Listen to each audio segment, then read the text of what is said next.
अपि चेदसि पापेभ्यः सर्वेभ्यः पापकृत्तमः सर्वं ज्ञानप्लवेनैव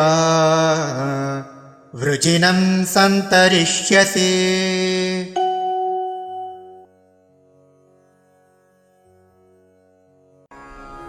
अपि चेत् असि पापेभ्यः सर्वेभ्यः पापकृत्तमः सर्वं ज्ञानप्लवेन एव वृजिनं सन्तरिष्यसि।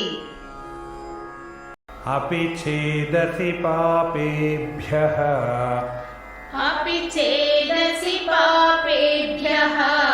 सर्वेभ्यः पापकृत्तमः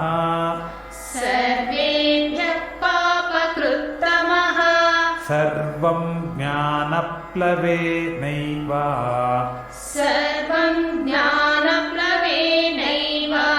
वृजिनं सन्तरिष्यसि। अपि चेतसि पापेभ्यः सर्वेभ्यः पापकृत्तमः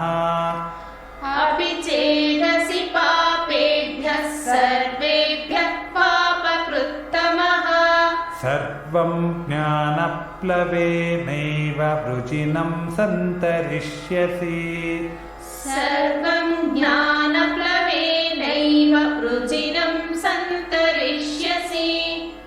अपि चेत